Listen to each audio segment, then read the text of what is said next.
In this market, it's difficult to find opportunities out there in stocks that still offer great value with good upside. There's quite a few industries that have been beaten down recently due to the global issue, and a lot of the good stocks in those industries have seen a pretty good recovery over the last few months, but you still have other sectors like airlines and hotels that are still fundamentally hurt, and as a result their stock prices are still fairly low.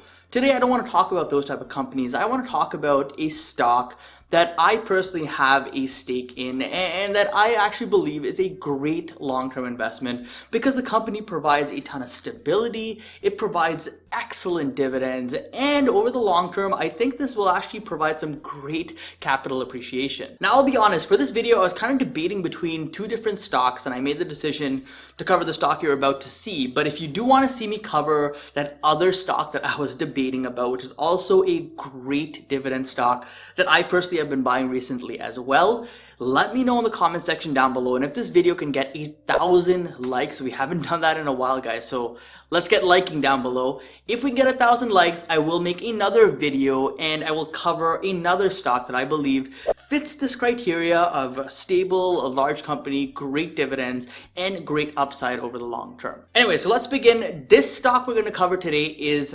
Altria, ticker symbol MO. Now, this may be a controversial pick, but for me personally, when it comes to ethics, I try to keep that separate from my investments. Of course, I do have some biases for certain companies. Of course, there are certain businesses that I like because of their brand or because of my past experience with that brand. However, you do have to realize sometimes that great investments may not be the most ethical investments, and that's something that I have come to terms with. And although there are some companies that I will probably not invest in, even though I know it's irrational, this isn't one of those companies. I believe the products that Altria sells, which are tobacco products primarily, is no different from alcohol, Coca-Cola, other sugary products, or other things that get people to really want to continuously buy that product because they enjoy the way it tastes or makes them feel or whatever it may be. Yes, unfortunately, there are other side effects and consequences to all of this. However, ultimately, it is a choice out there that people can choose to use products like Altria's or Coca-Cola's or whoever. So to not make an investment on that decision alone doesn't really make sense to me. But anyways, just kind of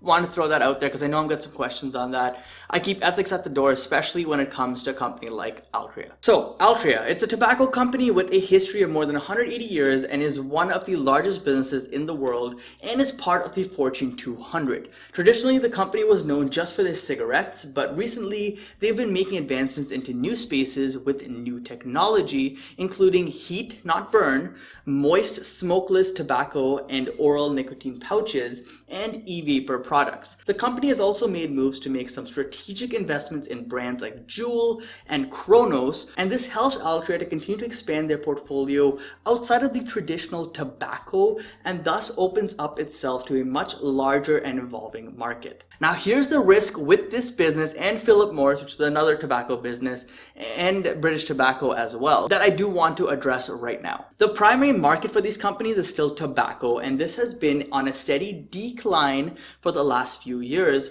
which has raised concerns of whether this business, Altria, will continue shrinking, and as a result, will Altria's sales and profits also get affected. Now, here's a graph of their revenue growth, and well, it's been up and down slightly, but more or less it's maintained a flat result for the last decade or so. Some years it's up a couple percent, some years it's down a couple percent, so we can safely conclude based on this information that their growth has been more or less stagnant. Now, you may be wondering, how is this possible? And the answer is very simple. Altria, like other companies, pretty much just raises the prices of their products on a pretty regular basis, and that makes up for lower sales. It's no different than what Apple has done recently with their iPhones. iPhones have been declining in the number of units sold year after year. However, what Apple's done to combat that is just raise the price of their units year after year. So in the end, yes, there's less units sold, but the average selling price is higher, so they end up with more revenue and profits. So clearly this strategy works. However, I will be the first to admit it's not a sustainable model or strategy for the long term. So Altria does need to do certain things to change the business fundamentally to actually sustain growth and stability over the long term. But at the same time, this is why I actually really like Altria, because they recognize this and they have been making investments in other industries that's similar to tobacco, but not exactly tobacco, but things that are popular these days with kids and young adults, like vaping, for example. And they've really taken hold of that and made big bets on those industries. Now, despite revenue remaining stable for the most part, earnings have been pretty strong for Altria, and you'll notice last year they took a big loss, but I believe this was due to their Juul investment, which was a big write-down, and I think this is a short-term issue for the business because of regulation hurdles, but I do believe over the long term it will get resolved. Altria is a strong business and has faced many regulatory issues over the years, and I don't think that what they're going through right now with regulators once again will really make much of a difference for the business over the long term.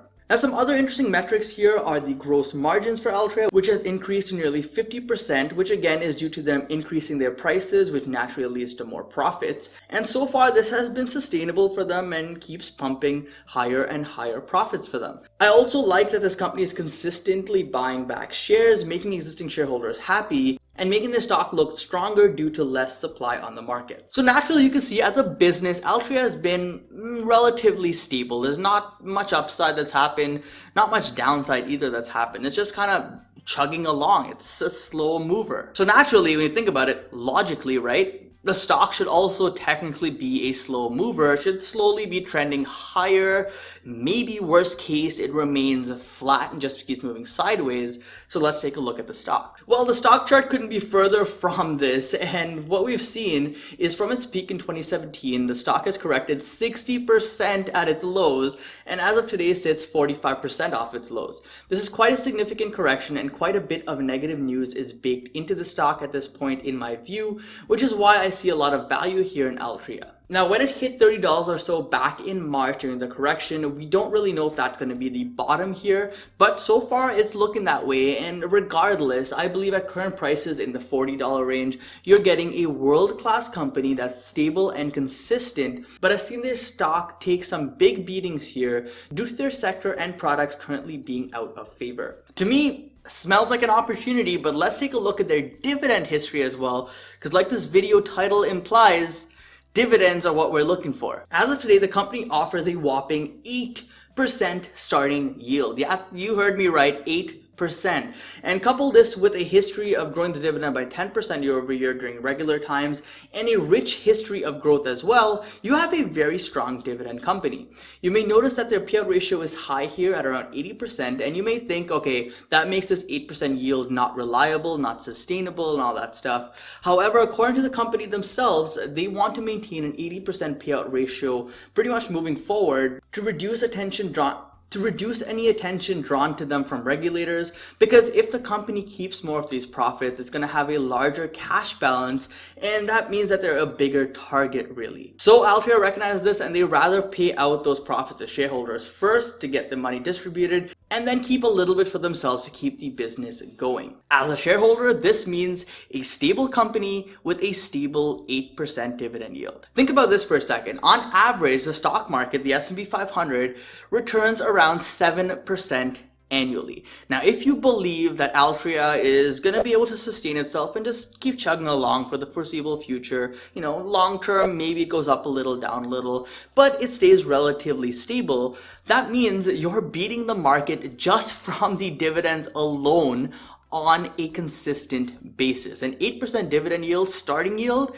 is incredibly high, and you don't really get those opportunities very often with world-class companies. Regardless, if you look at the history here of Altria, you can see that they have always paid a strong dividend, but in recent months, it's become extremely high of a yield, signaling to me that the market is being a bit irrational here with the stock and has sold off the stock more than it should. Over time, I expect the dividend yield to normalize to around 5% or so, and if this happens while they maintain the current dividend and possibly even keep growing it, we should see some nice capital appreciation as well. Now, in addition to all of this, Altria also wanted to reassure investors, despite the global issue, that they will have a strong year. They estimate a growth of 0 to 4% EPS, which again shows me the strength of this business despite external factors which has affected their customers. So it's safe to say I feel confident with this company during the recovery in the economy and believe it'll maintain itself quite well in the future. To me, Altria is one of the most stable, safe, consistent dividend payers that grows their dividend as well out there in the market today. There's not many stocks, like I mentioned, that not only pay a good dividend, but raise that dividend, have a good history of paying their dividend and raising their dividend, and offers an undervalued price. Like I said, there's another one that I wanted to cover in this video. So if you guys want me to talk about that stock as well, comment that down below and make sure this video gets at least 1,000 likes. If you guys can make that happen, I will make a second video here covering that other stock. If not, well, thanks for watching. Don't forget to invest positively, and I'll see you in the next one. Peace.